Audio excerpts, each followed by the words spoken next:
El tercer debate y la síntesis neo-neo.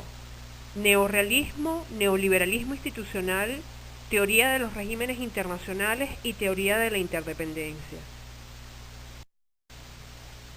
Tal como hemos indicado en otro espacio, el tercer debate comienza a desarrollarse aproximadamente a mediados de la década de los 70. En general, pudiéramos decir que el tercer debate nace de dos grandes razones, o está motivado por dos grandes razones.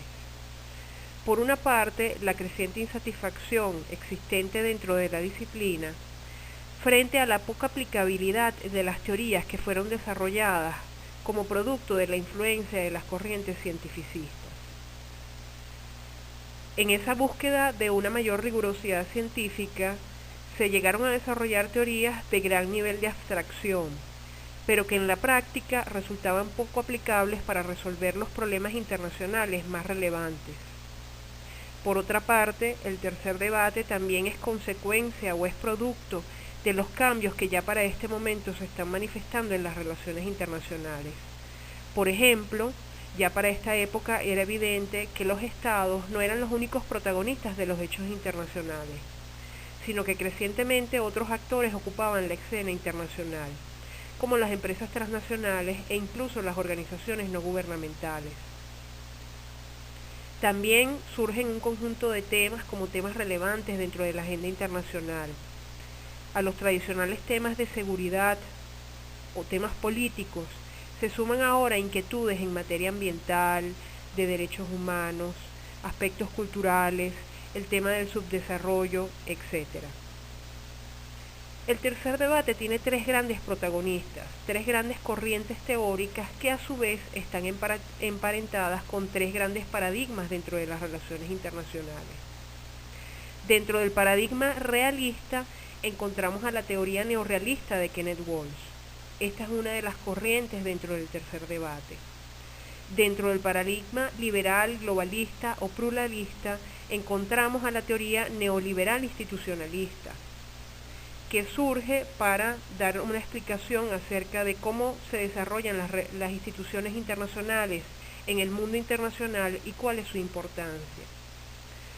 Y en tercer lugar, inserta dentro del paradigma marxista, tenemos a las teorías neomarxistas y neoestructuralistas, que son las que llegan a ocupar un menor espacio protagónico en el marco de este tercer debate. ¿En qué aspectos se diferencian esencialmente estas tres teorías y estos tres paradigmas?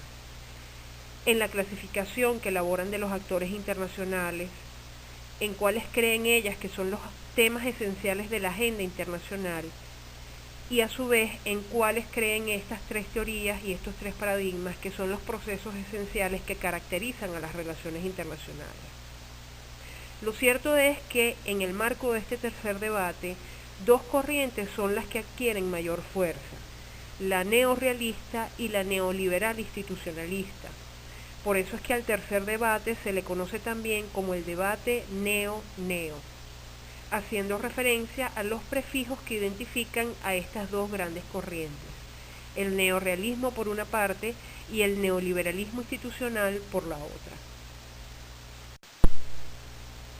El principal teórico del neorrealismo, tal como hemos comentado en otro espacio, es Kenneth Walsh. El neorrealismo nace para dar respuesta a las críticas de las cuales es objeto el realismo clásico. Kenneth Walsh consideraba que estas críticas eran producto del escaso carácter científico que tenía el realismo clásico. Además, se diferencia del realismo clásico en que adopta una perspectiva sistémica. Estudia lo internacional desde el sistema internacional y no desde los estados, como hacía el realismo clásico. El neoliberalismo institucional, en cierto sentido, está vinculado al paradigma idealista de las relaciones internacionales, que consideraba que era posible que en el mundo internacional tuvieran lugar relaciones basadas en la armonía y la cooperación. El principal teórico del neoliberalismo institucional es Robert Keohane. Esta teoría busca explicar cómo surgen y en qué grado son importantes las instituciones internacionales en el marco de las relaciones internacionales, entendiendo por institución a un conjunto de convenciones, de prácticas, de normas y o costumbres por las cuales se rigen los estados en sus comportamientos. Sea que estas normas, costumbres o convenciones hayan sido establecidas explícitamente o hayan surgido paulatinamente a lo largo de un periodo de tiempo. En este cuadro podemos observar las diferencias y aspectos en común que tienen los neorrealistas y los neoliberalistas institucionales. En cuanto a los aspectos en común entre las dos teorías, podemos observar que ambas consideran que la estructura del sistema internacional es anárquica. En otras palabras, que el sistema internacional carece de órganos de gobierno centralizados.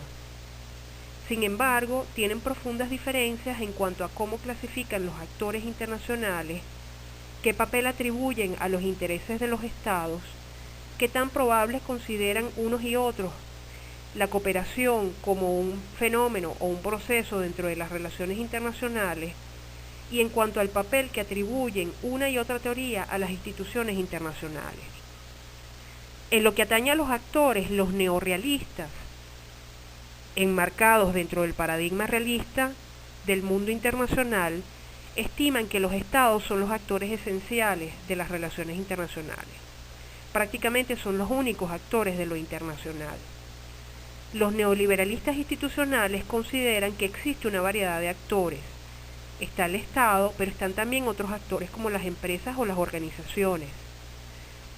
Sin embargo, los neoliberalistas institucionales consideran que los estados tienen un peso específico muy grande en el mundo internacional, pero no niegan la existencia de otros actores.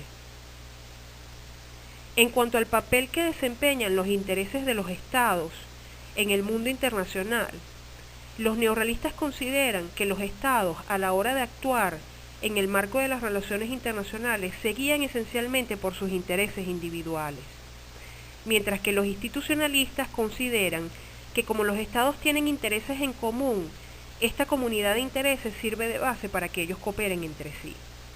Por lo tanto, los estados actúan tanto con base en intereses individuales como con base en intereses compartidos. En atención a esta manera de analizar los intereses, los realistas estiman que hay muy pocas probabilidades de que tenga lugar la cooperación entre los estados en el mundo internacional, mientras que los institucionalistas consideran que hay una alta probabilidad de que los estados cooperen cuando participan en las relaciones internacionales, en virtud de esa comunidad de intereses que comentamos previamente. Finalmente, los neorrealistas consideran que, si bien existen instituciones internacionales, estas están subordinadas, están al servicio de los intereses de los estados. Ante todo, los estados se van a guiar por sus intereses individuales y no por las normas o los principios que planteen las instituciones internacionales. Los neoliberalistas institucionales, por el contrario, consideran que las instituciones internacionales son valiosas en sí mismas y que los estados pueden llegar a subordinar sus intereses individuales a favor de las instituciones internacionales. A medida que se desarrolla el debate neo-neo, los neorrealistas y los neoliberalistas institucionales comienzan a darse cuenta de que son más los aspectos en común que los aspectos en los cuales ellos tienen diferencias, y que por tanto podrían converger a la hora de elaborar explicaciones acerca de cómo funcionan las cosas en el mundo internacional. De allí nace la llamada síntesis neo-neo, de la identificación de esos espacios de convergencia entre neorrealistas y neoliberalistas institucionales. Como producto de esta síntesis neo-neo, comienzan a desarrollarse un conjunto de teorías que toman conceptos y aportes tanto del neorrealismo como del neoliberalismo institucionalista. Dos ejemplos concretos de estas teorías son la teoría de los regímenes internacionales y la teoría de la interdependencia compleja. Teoría de los regímenes internacionales. El principal exponente de esta teoría es Stephen Krasner. Un régimen internacional puede ser entendido como un conjunto de principios, normas, reglas y procedimientos de toma de decisión que son adoptados por un conjunto de estados frente a un tema específico. Para explicar un poco más esta definición, diríamos que un régimen internacional no es otra cosa que un conjunto de parámetros de comportamiento y de mecanismos de toma de decisión que un conjunto de estados adoptan o convienen en aceptar de forma tal de coordinar sus relaciones y sus acciones frente a un tema específico. Es importante recalcar que los regímenes internacionales los desarrollan los estados frente a temas específicos. Por ejemplo, el tema ambiental o el tema de la propiedad intelectual, por mencionar solo algunos que hacen parte de la agenda internacional contemporánea. ¿Cuáles son las características de los regímenes internacionales? Ya hemos dicho que los establecen los estados. Si bien es cierto que los regímenes internacionales en algunos casos han surgido producto de la presión que han ejercido otros actores internacionales. Un caso concreto de esto lo observamos en todas las normas que se han ido desarrollando, sobre todo desde los años 70 para acá, en materia ambiental. La adopción de un conjunto de resoluciones, convenciones, etcétera, en materia ambiental ha sido en buena medida producto de la presión que las ONG ambientalistas han realizado en el ámbito internacional, forzando así a los estados a establecer un conjunto de parámetros de comportamiento en función de los cuales guiar sus acciones en esta materia concreta. Los regímenes internacionales son duraderos, son parámetros de comportamiento que acogen los estados durante largos periodos de tiempo y que por tanto generan un sentido de obligación, independientemente de que hayan sido consagrados o no en normas de derecho internacional. Los estados consideran que deben cumplirlas, así esas normas hayan surgido producto de la costumbre. Por otra parte, los regímenes internacionales se basan en la noción de reciprocidad. Un estado acepta las normas, los principios, los procedimientos que están consagrados en ese régimen, basándose en la premisa de que los otros estados que son parte del régimen también las van a aceptar y también se van a guiar por esas normas, por esos parámetros, por esos principios. Los regímenes internacionales son un mecanismo de cooperación internacional y por tanto suponen el abandono de los intereses a corto plazo por parte de los estados. Esto significa que cuando los estados se hacen parte de un régimen internacional o lo aceptan, abandonan su intención de guiarse estrictamente por sus intereses individuales y acogen esos parámetros o principios adoptados conjuntamente que definen al régimen internacional, como parámetros en función de los cuales guiar sus comportamientos en el mundo de las relaciones internacionales. Es importante aclarar que existe una diferencia entre un régimen internacional y una organización internacional. Un régimen es un conjunto de normas de comportamiento, de parámetros de comportamiento que acogen los estados, pero que, como hemos visto, puede surgir producto de la presión ejercida por otros actores. Una organización internacional ya implica unos órganos, la existencia de unas entidades que regulan y que se encargan de velar por el cumplimiento de ciertas normas. En ocasiones, los regímenes internacionales conducen a la conformación mediante un tratado internacional de una organización internacional, pero en ocasiones no es así. Por ejemplo, las normas de política ambiental o las normas de derecho ambiental no han conducido a que los estados establezcan una organización internacional específicamente orientada a velar por el cumplimiento de estas normas. En general, es la Organización de Naciones Unidas la que se encarga de velar por las normas ambientales, pero no solamente se ocupa de las normas ambientales, también se ocupa de otros temas o de otros temas como el tema de la seguridad internacional. En otras palabras, los regímenes internacionales pueden dar origen a una organización internacional, pero no necesariamente es así. Teoría de la interdependencia compleja. Los principales teóricos de esta teoría son Joseph Nye, quien viene del paradigma realista, y Robert Keohane, quien, como hemos mencionado, es uno de los principales exponentes de la teoría neoliberal institucionalista. El concepto central dentro de esta teoría es el concepto de interdependencia.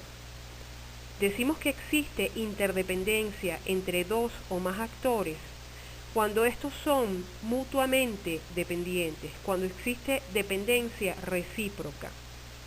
Si existiese dependencia solamente de un actor respecto a otro, allí hablaríamos simplemente de dependencia.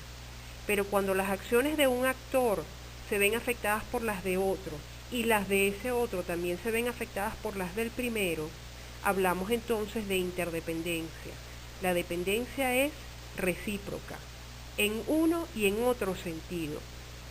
Que la dependencia sea recíproca no significa que es equivalente o simétrica. Dos actores pueden ser interdependientes, pero uno de ellos verse afectado más por las acciones del otro. Por eso se habla de interdependencia compleja y asimétrica. Keohane y Nye nos explican que la interdependencia tiene dos grandes dimensiones. Es como dos aspectos en función de las cuales pudiéramos medir las relaciones de interdependencia. La primera cara o aspecto de la interdependencia es la sensibilidad. El concepto de sensibilidad hace referencia a que en una relación de interdependencia, el actor A se ve afectado por lo que hacen otros actores, B, C, D, etc. Lo que suceda en B, C o D de alguna manera va a incidir o va a afectar al actor A. El concepto de vulnerabilidad tiene que ver ya no con el hecho de verse afectado por lo que le pase o por lo que hagan otros actores, sino al grado en que nos vemos afectados, a nuestra capacidad de respuesta para enfrentar esos efectos que recibimos producto de lo que hacen o lo que les pasa a otros actores. Si el actor A se ve afectado por lo que sucede en B o en C, es sensible. Si tiene una alta capacidad para responder a esos efectos, decimos que es poco vulnerable. Pero si tiene poca capacidad para adaptarse a lo que sucede en B y en C y que afecta a, decimos que es altamente vulnerable.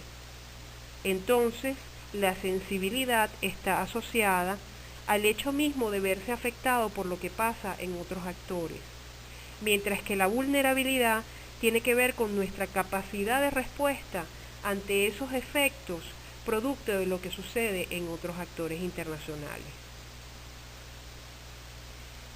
De acuerdo con Keohane y Nye, la interdependencia compleja y asimétrica tiene tres grandes características. La primera característica es que las sociedades en el mundo internacional están conectadas a través de múltiples canales, internacionales, transnacionales, transgubernamentales, etc.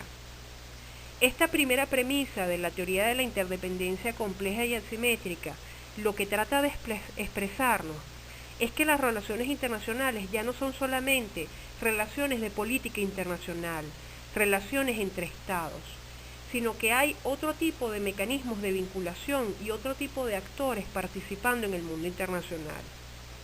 Tenemos las relaciones transnacionales, donde participan actores diferentes a los estados, por ejemplo. Entonces, las conexiones entre las sociedades no se dan solamente de estado a estado, se dan, por ejemplo, a través del mundo transnacional o a través de los canales que establecen entre sí las agencias gubernamentales, que es lo que se entiende por transgubernamental. La segunda característica o segunda premisa de la teoría de la interdependencia compleja y asimétrica es que la agenda internacional es múltiple y no está jerarquizada. Esto significa que la agenda internacional no está dominada por los temas políticos, tal como afirmaba antes el realismo, tanto en su versión clásica como en su versión neorrealista, sino que la agenda internacional está compuesta por una variedad de temas.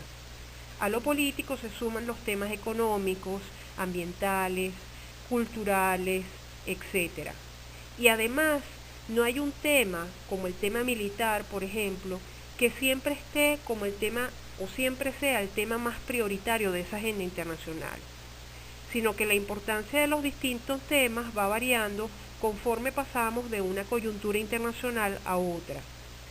Si en un momento dado el terrorismo puede ser el tema más importante dentro de la agenda internacional, pensemos por ejemplo en los días posteriores a los atentados terroristas del 11 de septiembre, en otro momento distinto, otro tema puede adquirir mayor importancia.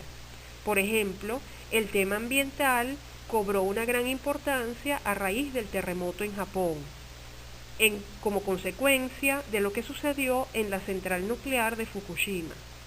Y también, en el marco de este desastre natural, los aspectos humanitarios cobraron una gran importancia dentro de la agenda internacional. Entonces, la agenda está compuesta por múltiples temas que van variando su importancia conforme se van dando los distintos eventos a nivel internacional. En tercer lugar, como tercera característica de la interdependencia compleja y asimétrica y tercera premisa de esta teoría, nos dice la teoría que los estados y los actores de las relaciones internacionales en general tienden a emplear menos la fuerza como instrumento de acción dentro del sistema internacional. El realismo afirmaba, tanto el realismo clásico como el neorrealismo, que la guerra y el instrumento de acción militar eran el instrumento de acción por excelencia de los estados. Pero esta teoría nos dice que los actores internacionales, que son variados, se valen de distintos instrumentos y que la fuerza tiende a ser cada vez menos importante, entre otras razones, por el peso que han adquirido las relaciones económicas en los vínculos entre los distintos actores internacionales, pero también por la importancia que tienen los temas ambientales o culturales. Entonces, emplear instrumentos de tipo económico en el área de política ambiental o instrumentos de acción culturales también es importante dentro de la dinámica de las relaciones internacionales.